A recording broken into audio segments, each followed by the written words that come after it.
Chapter 16. How concentration can fulfill your desire.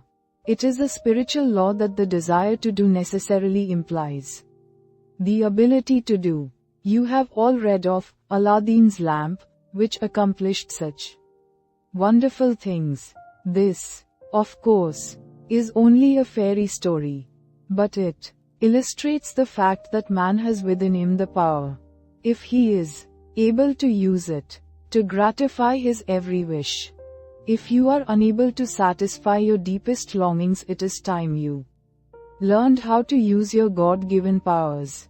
You will soon be conscious that you have latent powers within capable when once developed of revealing to you priceless knowledge and unlimited possibilities of success. Man should have plenty of everything and not merely substance to live on as so many have. All natural desires can be realized. It would be wrong for the infinite to create wants that could not be supplied. Man's very soul is in his power to think. And it, therefore, is the essence of all created things. Every instinct of man leads to thought. And in every thought there is great possibility, because true thought development, when allied to those mysterious powers which perhaps transcend it, has been the cause of all the world's true progress.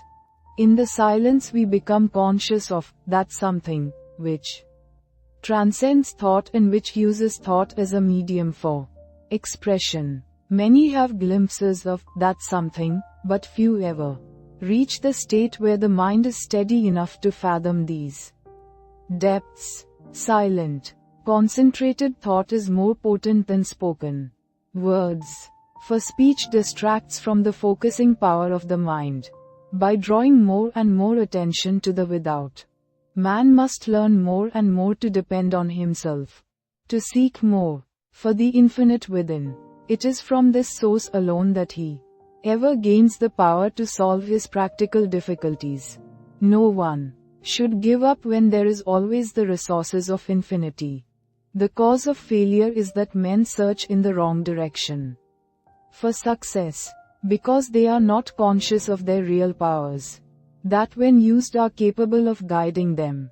The infinite within is foreign to those persons who go through life without developing their spiritual powers. But the infinite helps only he who helps himself. There is no such thing as a special providence. Man will not receive help from the infinite, except to the extent that he believes and hopes and prays for help from this great source. Concentrate on what you want and get it. The weakling is controlled by conditions. The strong man controls conditions. You can be either the conqueror or the conquered. By the law of concentration you can achieve your heart's desire. This law is so powerful that that which at first seems impossible becomes attainable. By this law, what you at first see as a dream becomes a reality. Remember that the first step in concentration is to form a mental image of what you wish to accomplish. This image becomes a thought seed that attracts thoughts of a similar nature around. This thought, when it is once planted in the imagination or creative region of the mind, you group or build associated thoughts which continue to grow as long as your desire is keen enough to compel close concentration. Form the habit of thinking of something you wish to accomplish for 5 minutes each day. Shut every other thought out of consciousness. Be confident that you will succeed. Make up your mind that all obstacles that are in your way will be overcome and you can rise above any environment. You do this by utilizing the natural laws of the thought world, which are all powerful. A great aid in the development of concentration is to write out your thoughts on that which lies nearest your heart and to continue, little by little, to add to it until you have as nearly as possible exhausted the subject. You will find that each day as you focus your forces on this thought at the center of the stream of consciousness, new plans, Ideas and methods will flash into your mind. There is a law of attraction that will help you accomplish your purpose.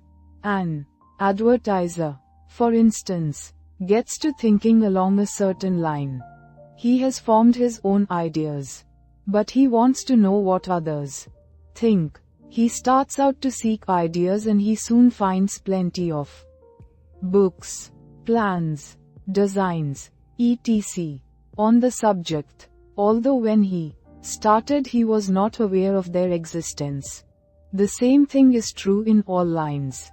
We can attract those things that will help us. Very often we seem to receive help in a miraculous way. It may be slow in coming, but once the silent, unseen forces are put into operation, they will bring results. So long as we do our part, they are ever present and ready to aid those who care to use them. By forming a strong mental image of your desire, you plant the thought seed which begins working in your interest, and in time, that desire, if in harmony with your higher nature, will materialize. It may seem that it would be unnecessary to caution you to concentrate only upon achievement that will be good for you and work no harm to another. But there are many who forget others and their rights in their anxiety to achieve success.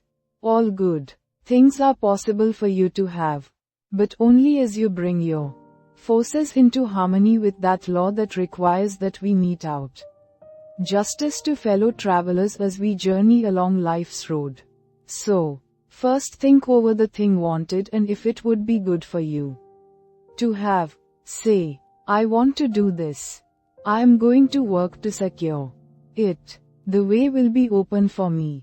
If you fully grasp mentally the thought of success and hold it in mind each day, you gradually make a pattern or mold which in time will materialize. But by all means keep free from doubt and fear. The destructive forces. Never allow these to become associated with your thoughts. At last you will create the desired conditions and receive help in many unlooked for ways that will lift you out of the undesired environment. Life will then seem very different to you. For you will have found happiness through awakening within yourself a power to become the master of circumstances instead of their slave. To the beginner in this line of thought, some of the things stated in this book may sound strange, even absurd, but instead of condemning them, give them a trial. You will find they will work out. The inventor has to work out his idea mentally before he produces it materially. The architect first sees the mental picture of the house he is to plan and from this works out the one we see. Every object, every enterprise, must first be mentally created. I know a man that started in business with 13 cents and not $1 worth of credit. In 10 years he has built up a large and profitable business. He attributes his success to two things: belief that he would succeed and hard work. There were times when it did not look like he could weather the storm. He was being pressed by his creditors who considered him bankrupt. They would have taken 50 cents on the dollar for his notes and considered themselves lucky. But by keeping up a bold front he got an extension of time when needed, when absolutely necessary. For him to raise a certain sum at a certain time he always did it. When he had heavy bills to meet he would make up his mind that certain people that owed him would pay by a certain date, and they always did. Sometimes he would not receive their check until the last mail of the day of the extension. And I have known him to send out a check with the prospect of receiving a check from one of his customers the following day. He would have no reason other than his belief in the power of affecting the mind of another by concentration of thought for expecting that check. But rarely has he been disappointed. Just put forth the necessary concentrated effort and you will be wonderfully helped from sources unknown to you. Remember the mystical words of Jesus, the Master. Whatsoever thing ye desire when ye pray, pray as if ye had already received, and ye shall have.